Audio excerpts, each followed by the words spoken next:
Shalom, Bapak Ibu Saudara-saudari dalam Kristus Yesus. Damai sejahtera ilahi yang melampaui segala akal manusia kiranya memenuhi hati dan pikiran kita dalam Kristus Yesus Tuhan dan Juru Selamat kita. Amin. Marilah kita berdoa. Tuhan, Bapa Surgawi, terima kasih oleh karena pengasihan-Mu sajalah yang memungkinkan kami tiba di Minggu Eksaudi ini dan kami dapat mendengar kabar baik atau Injil dan mendengar apa yang menjadi kehendak-Mu untuk kami lakukan dalam kehidupan kami bersama dan kehidupan kami masing-masing. Kami akan membulatkan hati dan pikiran kami mendengarkannya. Sampaikanlah kepada kami apa yang menjadi kehendak-Mu melalui hamba-Mu. Berkati dan sertai kami dengan Roh-Mu yang pencurahannya akan kami rayakan di hari Minggu yang akan datang, sehingga kami sungguh berbahagia dalam melaksanakan kehendak-Mu. Dalam Yesus Kristus Tuhan dan Juru Selamat dunia, kami memohon, kabulkanlah doa kami. Amin. Khotbah untuk minggu kita, Minggu Eksaudi hari ini, tanggal 24 Mei 2020, diambil dari Matius 20 ayat 29 sampai ayat 34. Marilah kita baca apa yang dikatakan di dalam perikop ini. Dan ketika Yesus dan murid-muridnya keluar dari Jeriko, orang banyak berbondong-bondong mengikuti dia. Ada dua orang buta yang duduk di pinggir jalan, mendengar bahwa Yesus lewat. Lalu mereka berseru, "Tuhan, Anak Daud, kasihanilah kami." Tetapi orang banyak itu menegur mereka supaya mereka diam. Namun mereka makin keras berseru, katanya, "Tuhan, Anak Daud, kasihanilah kami." Lalu Yesus berhenti dan memanggil mereka. Ia berkata, "Apa yang kamu kehendaki supaya aku perbuat bagimu?" Jawab mereka, "Tuhan, supaya mata kami dapat melihat." Maka tergeraklah hati Yesus oleh belas kasihan. Lalu ia menjamah mata mereka, dan seketika itu juga mereka melihat, lalu mengikuti dia. Demikian kabar baik atau evangelium untuk kita. Dan dengan memahaminya, kita akan mendapat kehendak Tuhan untuk kita lakukan dalam hidup kita sehari-hari. Mari kita sambut firman ini dengan menyanyikan, "Firman-Mu menjadi terang bagi hidup kami." Amin. Rencana atau usul tema di minggu ini menurut almanak kita, Tuhan mendengarkan seruan orang percaya. Karena itu Bapak Ibu Saudara yang kekasih, mari kita telusuri kehendak Tuhan kita berdasarkan perikop yang telah kita baca. Pertama, mari kita jawab dulu, mengapa minggu ini diberi nama Minggu Eksaudi, yang diberi arti dengar dan jawablah seruanku. Bapak Ibu Saudara, minggu ini adalah minggu menjelang perayaan pemenuhan janji Yesus yang mengatakan bahwa apabila dia sudah naik ke surga, dia akan mengirim rohnya untuk menyertai para pengikutnya. 10 hari setelah kenaikan Tuhan Yesus Kristus, bersamaan dengan hari perayaan hari ke-50 atau Pentakosta setelah Paskah Yahudi, atau hari ke-50 setelah kebangkitan Tuhan Yesus Kristus. Setelah para murid itu kembali dari Bukit Zaitun, dari mana Tuhan Yesus Kristus naik ke surga, kembali ke Yerusalem, mereka berdoa di ruang atas tempat mereka biasa berkumpul di Yerusalem. Doa itu merupakan doa persiapan melaksanakan tugas atau amanat yang disampaikan oleh Tuhan Yesus Kristus kepada mereka. Mereka berada di Yerusalem menunggu sampai tiba saatnya yang dijanjikan Tuhan tentang kedatangan Roh Kudus yang disebut Roh Penghibur atau Roh Kebenaran, yang akan mengajari mereka tentang apa yang akan mereka katakan kepada orang banyak dalam rangka memberitakan Injil. Ayat yang sering dibaca sebagai ayat introitus untuk minggu ini, kalau bukan Mazmur 27 ayat 7 dan 9 atau 1 Yohanes 5 ayat 14, bagi saya yang lebih indah adalah firman dalam Mazmur 145 ayat 18 sampai 19 yang mengatakan, Tuhan dekat pada setiap orang yang berseru kepadanya. Pada setiap orang yang berseru kepadanya dalam kesetiaan, Dia melakukan kehendak orang-orang yang takut akan Dia, mendengarkan teriak mereka minta tolong, dan menyelamatkan mereka. Itulah yang kita rayakan pada Minggu Eksaudi ini. Tuhan berjanji untuk mendengar doa, seruan, dan teriak minta tolong orang yang memohon kepadanya dalam kesetiaan, lalu menyelamatkan mereka. Sebenarnya 10 hari dari hari kenaikan Yesus ke surga hingga turunnya Roh Kudus, bagi pengikut Yesus Kristus adalah masa berdoa dan berseru kepada Tuhan dalam kesetiaan. Tetapi Minggu Eksaudi ini juga ingin mengajak pengikut Yesus Kristus untuk dengar-dengaran atau siap mendengar kapan Roh Kudus itu datang. Sebab Tuhan Yesus Kristus tidak memberitahu kapan pastinya roh yang dijanjikan itu akan menghinggapi mereka. Kalau kita baca dalam Yohanes 14 ayat 15 sampai 31 dan Yohanes 16 ayat 4b sampai 15 tentang kedatangan Roh Kudus. Dalam Eksaudi, Tuhan Yesus berjanji mendengar teriakan manusia kepadanya dan seruan pengikutnya. Dan balasan untuk itu, para pengikutnya pun harus mendengar Tuhan Yesus Kristus.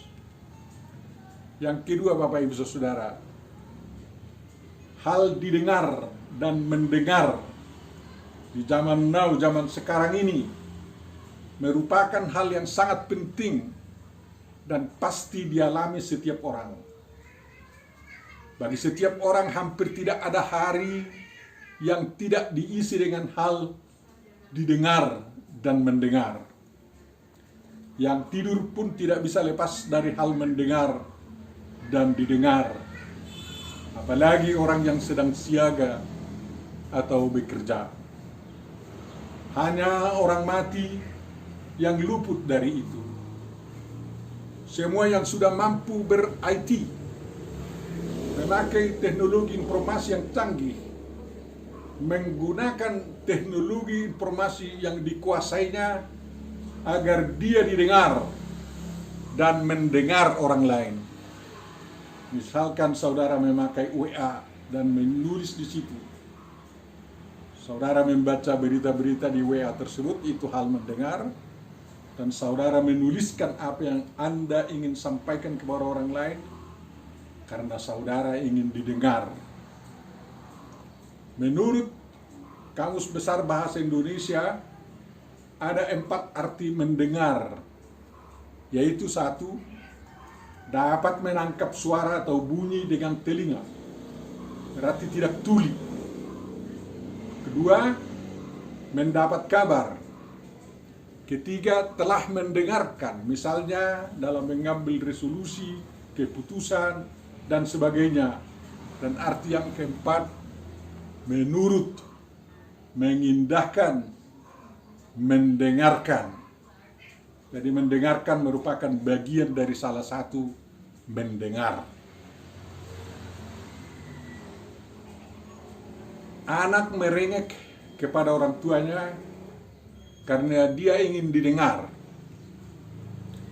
Dan orang tua membujuk anaknya karena dia ingin didengar oleh anaknya itu. Orang tua mengabulkan permintaan anaknya karena dia mendengar permintaan anaknya tersebut. Dan dalam Alkitab dikatakan, kalau anak meminta roti kepada orang tuanya, pasti orang tuanya tidak akan memberikan ular atau racun kepada anaknya tersebut. Bapak, Ibu, Saudara-saudara, mengasihi dan dikasihi merupakan bagian dari kesediaan mendengar dan didengar kepentingan orang lain. Ada yang didengarkan dari orang yang dikasihi itu, dan orang yang mengasihinya mendengarkan orang yang dikasihi tersebut. Jadi kalau Tuhan mengasihi kita, berarti Dia mendengarkan kita.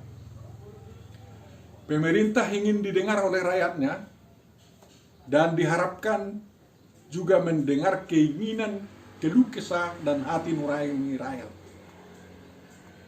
Kalau pemerintah cepat tanggap dan segera menjawab kepentingan rakyatnya, pemerintah itu adalah pemerintah yang mengasihi negara, bangsa, dan rakyatnya, dan mendengarkan atau mendengar undang-undang dasar serta undang-undang lainnya yang berlaku di negara tersebut. Rakyat melakukan demo yang benar, jangan demo yang hura-hura yang tidak bagus. Tetapi demo yang benar diadakan karena rakyat itu ingin didengar. Jadi sangat salah kalau pemerintah tidak mendengar rakyat yang demo, yang dilakukan secara baik-baik dan punya aspirasi yang baik untuk mereka. Huria atau gereja harus mendengar situasi kehidupan umatnya, yang rohani maupun yang jasmani, dan juga mendengar situasi kehidupan berbangsa, bernegara, berbudaya, dan bermasyarakat. Lalu menyampaikan suara kenabiannya atau berita Injil keselamatan dari Yesus Kristus ben Elohim Huyus Tuteu, Anak Allah, yang diharapkan oleh umatnya dan oleh masyarakat bangsa dan negara didengarkan. Huria atau umat Kristen menyampaikan berita Injil, kebenaran ilahi dan suara keadilan dan damai sejahtera, bukan tanpa pendengar, tetapi ada banyak yang mendengarkan, yaitu publik, umat, dan pribadi lepas pribadi. Huria atau gereja benar-benar penuh dengan berita kebenaran, terpercaya, good news that all people can trust. Huria harus jauh dari berita hoax, Orang Kristen harus trustable agar didengar.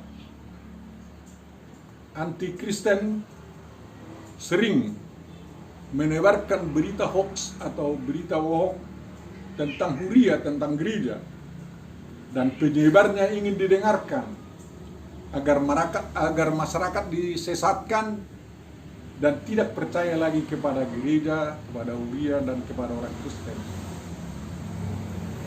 Memang setiap orang harus waspada menentukan apa yang harus didengar dan siapa yang harus mendengarnya, dan apa juga yang harus didengarkan dari dia.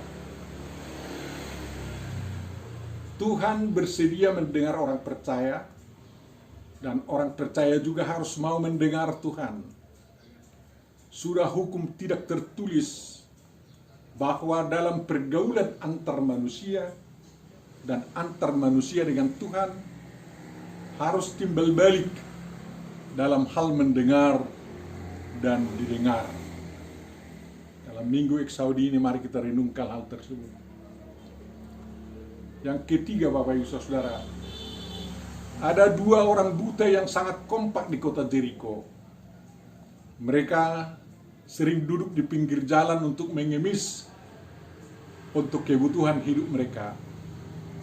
Telinga mereka cukup baik, dapat menangkap suara atau bunyi dengan telinga, tidak tuli, dan mereka menggunakan telinga dan hati mereka untuk dengar-dengaran tentang Yesus Kristus. Di pinggir jalan itu, mereka dapat mengetahui sedikit banyak tentang Yesus Kristus.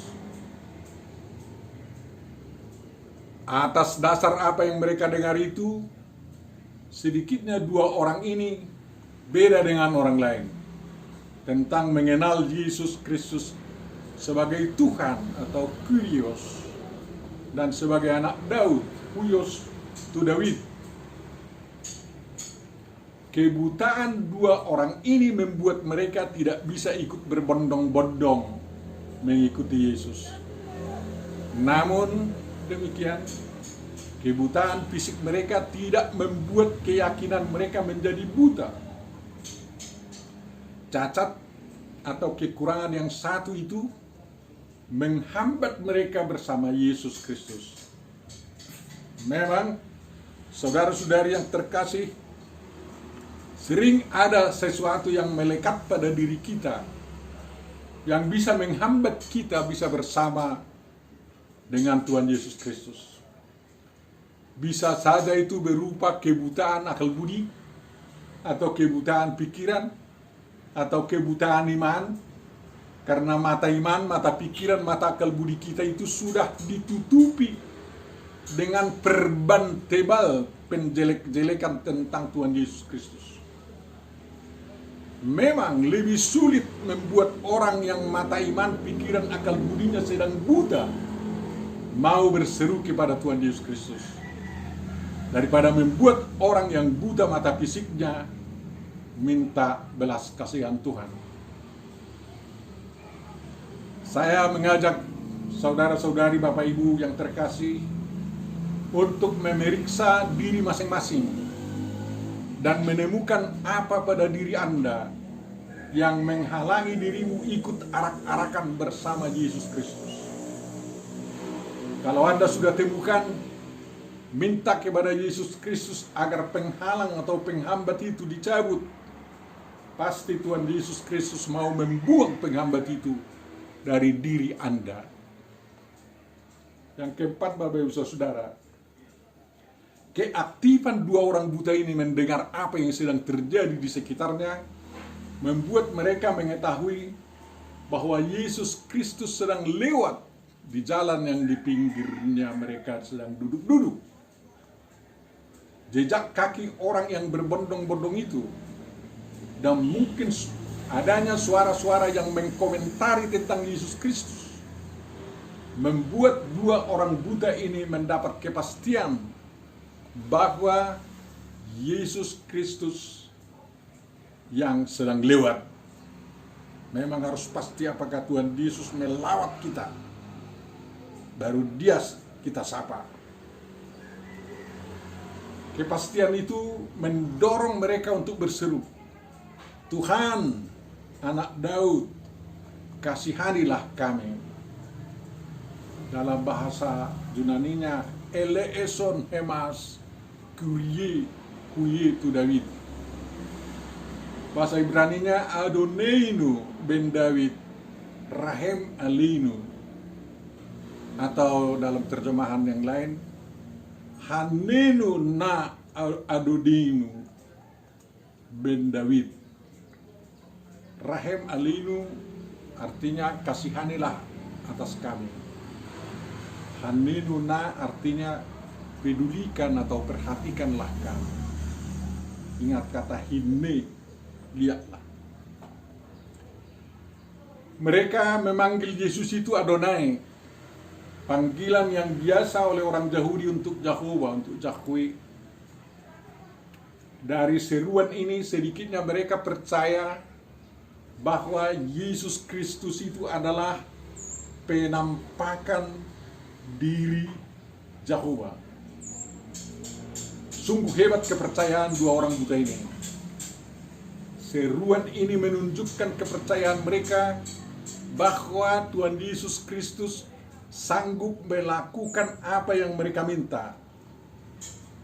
Karena bagi dua orang ini, Yesus Kristus itu adalah Kurios, Adonai, Tuhan, penguasa dunia, pencipta langit dan bumi, yang sanggup membuat yang belum ada menjadi ada.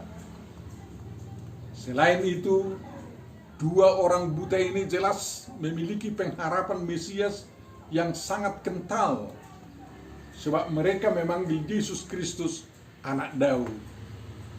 Di zaman Yesus Kristus, para pengajar agama Yahudi sudah menumbuhkan pengharapan akan datangnya Mesias yang akan membebaskan bangsa Israel dari penjajahan bangsa-bangsa asing dan yang sanggup menyembuhkan penyakit-penyakit di kalangan umat Israel. Dan Mesias itu datang dari keturunan Daud. Mungkin orang yang berbondong-bondong mengikut Yesus Kristus terkejut mendengar seruan itu, sehingga mereka melarang dua orang buta ini menyerukannya lagi. Orang banyak itu mengenal Yesus Kristus sebagai rabi atau guru, atau sebagai salah seorang nabi, atau penjelmaan Nabi Elia atau Yohanes Pembaptis atau Yeremia, seperti diberitahu Petrus sewaktu Yesus Kristus menanyakan siapa dia disebut orang. Matius 16 ayat 13 sampai 14. Orang banyak itu tidak sanggup percaya lebih maju bahwa Yesus Kristus itu adalah Tuhan dan Anak Daud. Siapa yang ingin benar-benar menjadi pengikut Yesus Kristus harus berani percaya bahwa Yesus Kristus itu Tuhan, Anak Daud atau Mesias, dan menyerunya Tuhan Yesus Kristus, yakni Jehovah Yeshua HaMashiach. Harus berani menyeru begitu. Tuhan Yesus bukan hanya sekedar nabi dan bukan hanya sekedar Mesias. Yang kelima, hal yang kelima dari perikop kita Bapak Ibu, orang banyak yang berbondong-bondong mengikuti Yesus menegur mereka supaya mereka diam. Mereka bermaksud hendak membungkam kedua orang buta tersebut. Ingat, dikatakan orang banyak, jadi orang buta hanya 2 orang, orang banyak mungkin ada 50 orang. Jadi banyak, mayoritas melarang yang minoritas berbicara. Minta kesembuhan dari Yesus Kristus tidak apa-apa, tetapi memanggil dan mempercayai Yesus Kristus sebagai Tuhan dan Mesias Anak Daud tidak boleh, atau mereka pandang salah atau terlalu maju. Itulah keadaan waktu itu. Tapi sampai sekarang masih sangat banyak orang yang ingin membungkam umat Kristen menyaksikan bahwa Yesus itu Tuhan, Anak Allah, Mereka mengatakan bahwa umat Kristen terlalu maju dalam hal mempertuhan Yesus Kristus. Sebab menurut mereka Yesus itu hanya seorang nabi saja, hanya seorang Mesias duniawi saja. Itu menurut mereka. Memang mereka mengarak Yesus Kristus itu sebagai nabi dan sebagai Mesias. Tetapi lebih jauh dari situ, mereka tidak setuju dan menyalahkan orang Kristen yang mengaku Yesus adalah Tuhan. Namun demikian Bapak Ibu Saudara, telah terbuktikan dari fakta Alkitabiah dan non-Alkitabiah bahwa Yesus Kristus melakukan hal-hal yang melebihi dari apa yang dilakukan oleh para nabi, bahkan melebihi apa yang bisa dilakukan oleh Mesias duniawi. Dia bukan hanya menyampaikan firman Tuhan, tetapi dia sendirilah firman itu. Dia bukan hanya sanggup menyembuhkan penyakit, tetapi juga mengusir setan-setan. Dia tidak hanya menghidupkan kembali orang mati, tetapi juga dapat mencipta atau membuat sesuatu benda mati menjadi benda hidup, bernapas. Yesus itu adalah Nabi atau Rasul Tuhan, dan Roh Tuhan, dan kalam Tuhan. Kedua orang buta itu semakin dilarang, justru semakin lantang menyerukan, Tuhan anak Daud kasihanilah kami. Mereka tidak henti-hentinya berseru hingga Yesus Kristus mendengar, menoleh dan mendatangi serta menanya mereka, apa yang kamu kehendaki supaya aku perbuat bagimu? Dan spontan jawab dua orang buta ini, Tuhan, kurie supaya mata kami dapat melihat. Akhirnya perjuangan mereka agar keinginan hati mereka sampai kepada Tuhan Yesus Kristus berhasil. Dari sini orang percaya zaman now bisa belajar bahwa meminta kepada Tuhan itu penuh dengan rintangan, baik dari dalam diri sendiri maupun dari luar diri sendiri. Dan rintangan-rintangan itu harus diterobos hingga permintaan itu sampai kepada Tuhan Yesus Kristus dan didengarkan oleh Tuhan Yesus Kristus. Dua orang buta itu meminta apa yang paling mereka dambakan selama hidupnya, yakni dapat melihat dengan mata mereka sendiri. Mereka tidak meminta agar orang banyak yang melarang mereka memanggil Yesus Kristus sebagai Tuhan dan anak Daud diusir oleh Tuhan Yesus Kristus. Tidak.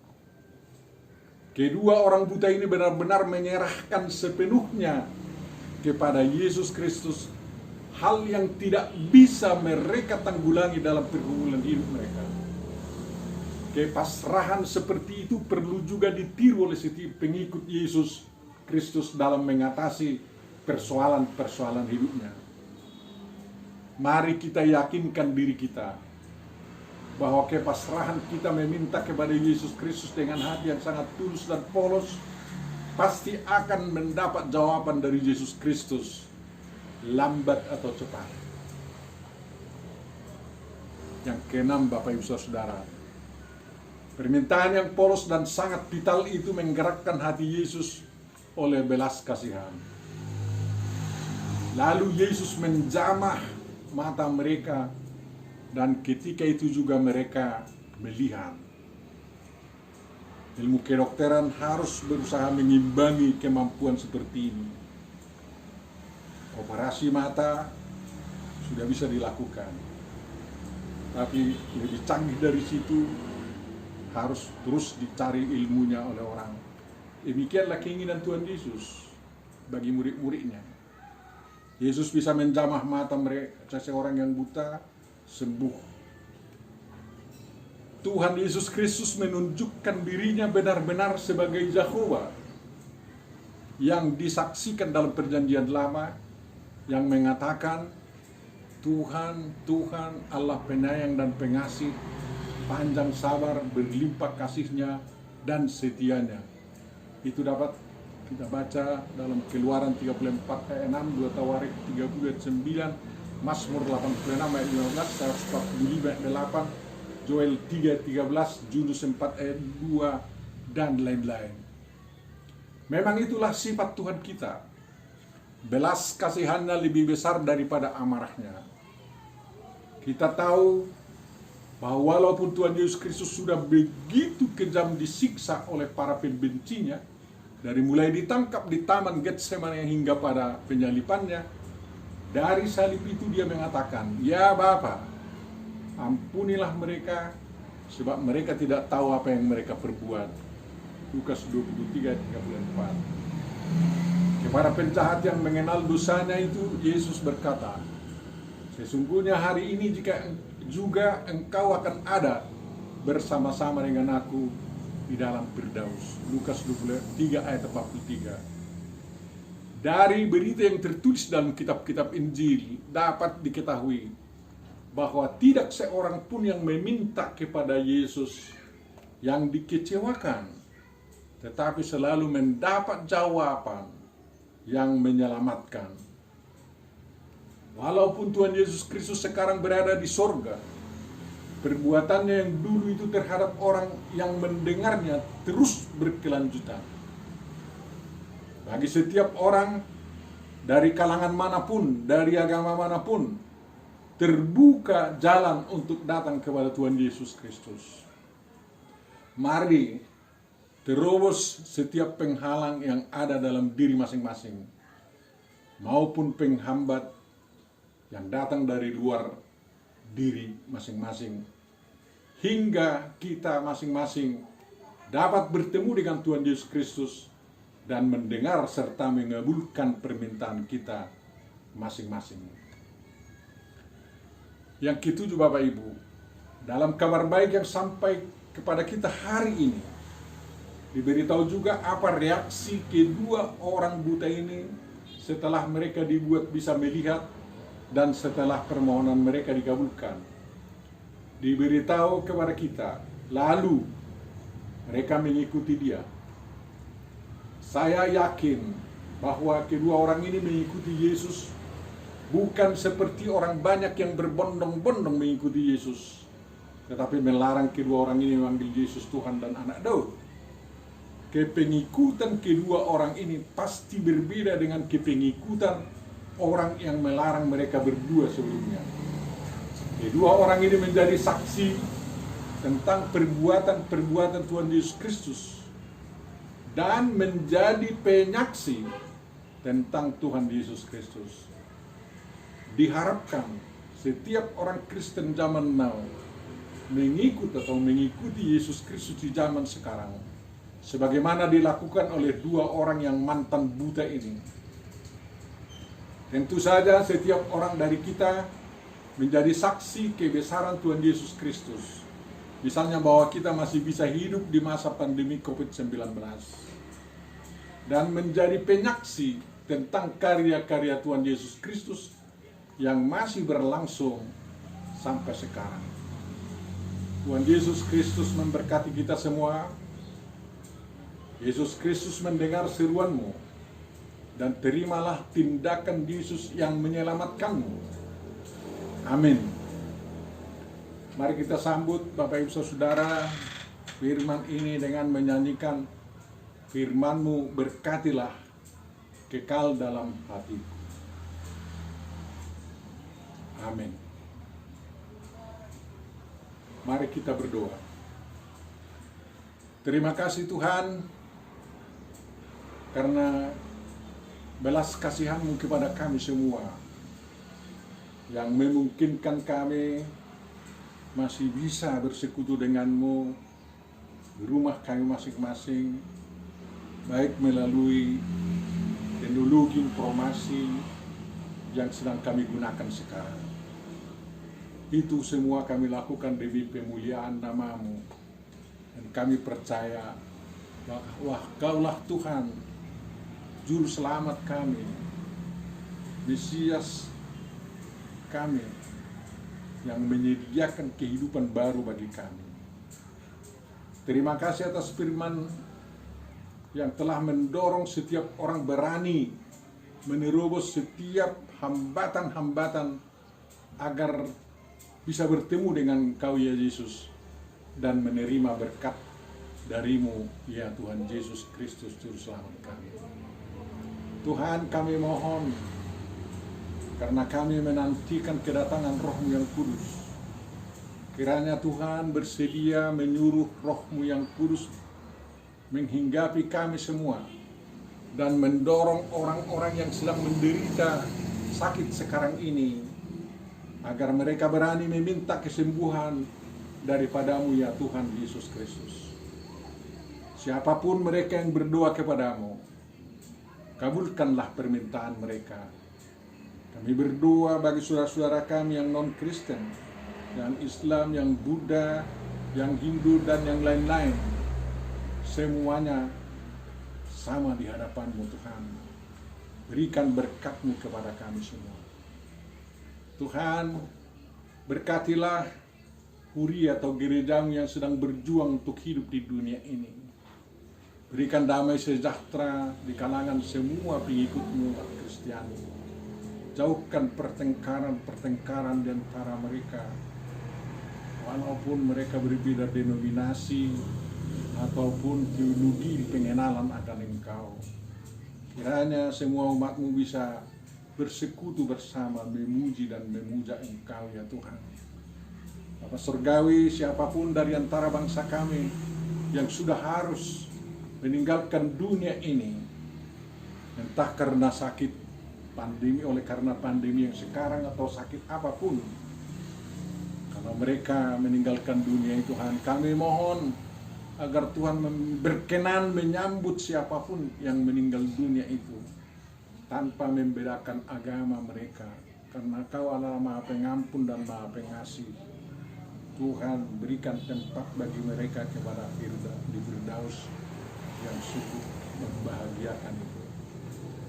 Tuhan, dengarkanlah permohonan setiap orang yang berseru kepada Tuhan Yesus Kristus. Berkati pemerintah kami, berkati para petugas-petugas yang sedang berjuang melawan COVID-19 itu, dan hentikanlah wabah ini Tuhan.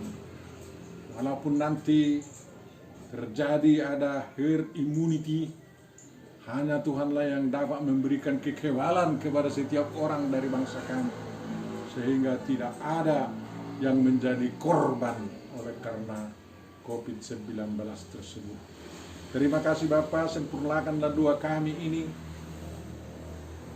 dan kabulkanlah permohonan kami. Dalam Yesus Kristus Tuhan dan Juru Selamat kami. Amin.